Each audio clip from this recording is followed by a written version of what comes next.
नमस्कार दोस्तों, मेरा नाम है सुनील और आप देख रहे हैं अपना लोकप्रिय यूट्यूब चैनल जिसका नाम है सुनील जसवाल बिब्लियोफाइल। दोस्तों, इस वीडियो में हम लोग बात करेंगे टीजीटी आर्ट्स कमीशन की, क्योंकि दोस्तों यहां पे बहुत सारी कंफ्यूजन बन चुकी है कि पेपर कब होगा। हाई कोर्ट का जो डिसीजन है वो अभी भी पेंडिंग चल रहा है और बच्चों को समझ नहीं आ रहा कि पेपर कब होगा। वो अपनी तैयारी को लेकर भी असमंजस में पड़े हुए हैं कि तैयारी को जारी रखें, किस तरह से तैयारी करें। दोस्तों, अगर आप अभी तैयारी कर रहे हैं और आपको समझ ही नहीं आ रहा कि वो तैयारी किस डायरेक्शन में जा रही है, तो यहां पे खुद को एनालिसिस करना बहुत ज्यादा जरूरी है। और जिन बच्चों ने अभी तक भी तैयारी स्टार्ट नहीं की है, तो ये वीडियो उनके लिए भी काफी ज्यादा इंपॉर्टेंट हो सकता है। दोस्तों, सबसे पहले बात करते हैं कि अब आपके पास कितना समय बच सकता है। दोस्तों, अगर आप लोग समय को लेकर चलें तो 1 महीना या 1.5 महीना अगर आपके पास है तो वो काफी ज्यादा समय भी है। लेकिन अगर आप लोग सिलेबस की बात करें, टीजीटी आर्ट्स कमीशन के सिलेबस की बात करें, तो वो सिलेबस काफी ज्यादा है और इसे कवर करना थोड़ा सा डिफिकल्ट हो जाता है। तो अपनी तैयारी को एक स्मार्ट वे में लेके चलना बहुत ज्यादा जरूरी है और हार्ड वर्क के साथ स्मार्ट वर्क करना भी जरूरी है। दोस्तों, तैयारी किस तरह से करें? सबसे पहले आप लोग सिलेबस को देखें। दोस्तों, सिलेबस के ऊपर मैंने वीडियो बनाया हुआ है, लेकिन वहां पे पहले एक नोटिफिकेशन हुई थी कि 120 क्वेश्चंस और 50 क्वेश्चंस, तो अब वो पार्ट वाइज नहीं आता है। यहां पे मैं आपको फिर से बता रहा हूं, अब आपको ओवरऑल पेपर आएगा। ओवरऑल आपके पास 170 क्वेश्चन आएंगे। जैसे आपके पास 2019 का क्वेश्चन पेपर था, सेम वैसे ही आपको पेपर आएगा। सबसे पहले आप लोग सिलेबस को टैली करें कि आपके पास कौन कौन से सब्जेक्ट हैं। इसके बाद जब आप सिलेबस को लिख लें या फिर आपने सिलेबस को देख लिया है, इसके बाद आप लोग पैटर्न पे जाएं। जैसे यहां पे टीजीटी आर्ट्स कमीशन में देखें तो 170 क्वेश्चन आते हैं, 2 घंटे का पेपर होता है। दोस्तों, सिलेबस भी हो गया, पैटर्न भी हो गया। अब बात करते हैं कि क्वेश्चंस कैसे आते हैं। तो वो क्वेश्चंस कैसे आते हैं, इनको जानने के लिए आपको लास्ट ईयर के क्वेश्चन पेपरों को देखना पड़ेगा। दोस्तों, आप ज्यादा पुराने क्वेश्चन पेपरों को ना देखें, मिनिमम 4 साल या 5 साल के क्वेश्चन पेपरों को देख लें। और हम लोगों ने 2016, 2018 और 2019 का जो क्वेश्चन पेपर है वो प्लेलिस्ट में आप लोग जाके देख सकते हैं, हमने उसे डाल दिया है, तो आप लोग वहां पे जाके चेक कर सकते हैं कि कैसे कैसे पेपर आता है। दोस्तों, जब आप लास्ट के क्वेश्चन पेपर को देखेंगे तो वहां पे देखेंगे कि किस सब्जेक्ट का ज्यादा वेटेज है। जैसे आप लोग देखें तो हिस्ट्री के अगर आप देखें तो 24, 25 के बीच में क्वेश्चन आते हैं। पॉलिटिकल साइंस के 17 से 20 के बीच में क्वेश्चन आते हैं। जियोग्राफी के आपके 13 से 15 के बीच में क्वेश्चन आते हैं। साइकोलॉजी आपके पास 17 से लेकर 20 के बीच में क्वेश्चन आते हैं। हिमाचल प्रदेश जी के आपके पास 17 से लेकर 25 के बीच में क्वेश्चन आते हैं। और उसी प्रकार से इंग्लिश के आपके पास 20 क्वेश्चन, हिंदी के आपके पास 20 क्वेश्चन, साइंस के आपके पास 10 क्वेश्चन, करंट अफेयर के आपके पास 15 क्वेश्चन और रीजनिंग के आपके 10 क्वेश्चन तक आ जाते हैं। और इकोनॉमिक्स के आपके पास 9 से लेकर 10 के बीच में क्वेश्चन आ जाते हैं। यहां पे दोस्तों, अगर आप लोग वेटेज की बात करें तो कहां पे आप लोगों को पार्ट वाइज यहां पे स्टडी करनी पड़ेगी। अगर आप लोग ओवरऑल स्टडी करेंगे तो फिर आपका जो सिलेबस है वो सही तरीके से कंप्लीट नहीं हो पाएगा।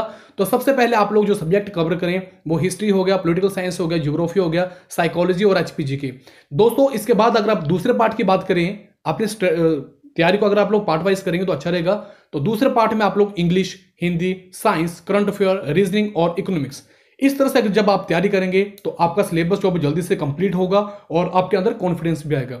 दोस्तों, यहां पे जो हिस्ट्री है, पॉलिटिकल साइंस है, ज्योग्राफी है, साइकोलॉजी है, एचपीजी के, अगर इनका वेटेज देखें तो 88 से लेकर 90 के बीच में रहता है। और अगर आप लोग English, Hindi, science, current affair, reasoning और इकोनॉमिक्स की बात करें तो इसका वेटेज अगर आप लोग देखेंगे तो वो आपके पास 80 और 85 के बीच में रहता है। तो इस तरह से आप लोग तैयारी कर सकते हैं और कॉम्बिनेशन के साथ चल सकते हैं। जैसे मैं यहां पे आपको एग्जांपल के तौर पे देता हूं, अगर आप लोग हिस्ट्री पढ़ेंगे और साथ में आप एचपीजी के और साथ में आप लोग प्रीवियस ईयर क्वेश्चन पेपर और एनसीईआरटी की किताबों को साथ में लेके चलेंगे तो फिर आपको यहां पे सिलेबस कंप्लीट करने में आसानी रहेगी। जैसे अगर आप लोग देखें तो हिस्ट्री का आपके पास 24 का वेटेज है, एचपीजी की देखेंगे तो आपके पास 17 से लेकर 20 या 25 के बीच में क्वेश्चन आते हैं।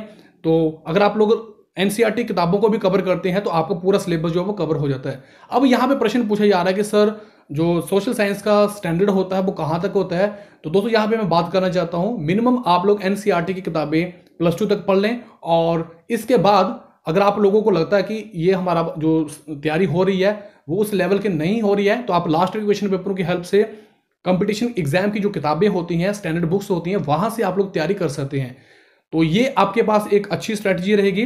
दोस्तों, आप अपनी स्ट्रेटजी को, आप अपनी प्लानिंग को एग्जीक्यूट जब करते हैं तो वो रेगुलर बेसिस पे आप लोग अपनी तैयारी को करें। जब आप एक दिन तैयारी करते हैं, दूसरे दिन छोड़ देते हैं, तो फिर सिलेबस आपके पास इंक्रीज ही होगा, कम नहीं होगा। आपको एक मास्टर स्ट्रेटजी बनानी पड़ेगी, उस हिसाब से आपको पढ़ना पड़ेगा। तो अब यहां पे बात करते हैं जो भी हम लोगों ने ओवरऑल वीडियो में देखा है। सबसे पहले हम लोगों ने बात की थी सिलेबस की। दोस्तों सिलेबस में आपको पता चलेगा कि कौन कौन से सब्जेक्ट जो है वो पेपर में आने वाले हैं। इसके बाद हम लोगों ने देखा पैटर्न को कि कितने टाइम आपको मिलेगा और कितने क्वेश्चन मिलेंगे। जैसे कि आपको 2 घंटे का समय मिलेगा और 170 क्वेश्चन मिलेंगे। दोस्तों यहां पे थोड़ा ध्यान दीजिएगा, जो आपको समय मिलेगा प्रत्येक क्वेश्चन को कितना टाइम मिलेगा उसको भी आप लोग डिवाइड कर लें, क्योंकि मैक्सिमम बच्चों के मन में ये होता है कि ये जनरल स्टडी का पेपर है तो जल्दी से हम लोग इसे कंप्लीट कर लेंगे।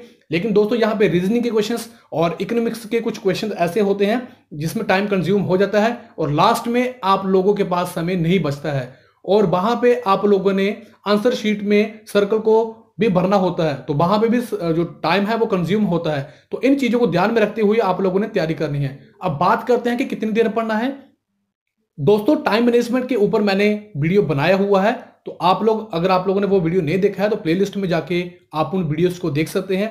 पर यहां पे बात करते हैं कि आप लोगों ने मिनिमम कितने टाइम जो है पढ़ना चाहिए।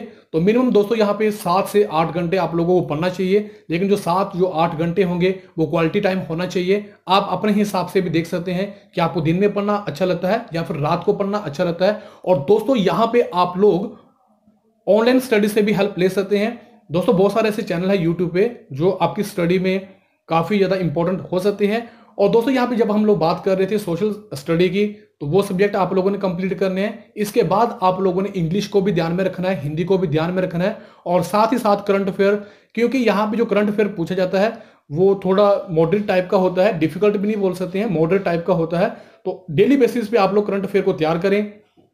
रीजनिंग आपके पास यहाँ पे इजी ही आती है, तो आप लोग डायरेक्शंस के क्वेश्चंस, कोडिंग डिकोडिंग के क्वेश्चंस, सीरीज के क्वेश्चन भी आप लोग कर सकते हैं।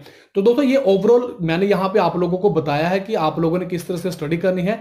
फिर भी अगर आपके मन में कोई प्रश्न है या फिर आप लोग चाहते हैं कि प्रॉपर वे में एक स्ट्रेटजी बनाई जाए जिसके माध्यम से हम लोग अपनी स्टडी को सही तरीके से कर सकें, सही डायरेक्शन में लेके जा सकें और इस बार का जो कमीशन है वो हम लोग पास कर सकें, तो दोस्तों मैं उस पर वीडियो बना दूंगा। जितने ज्यादा आप लोगों के कमेंट आएंगे उतना जल्दी ये वीडियो बनेगा।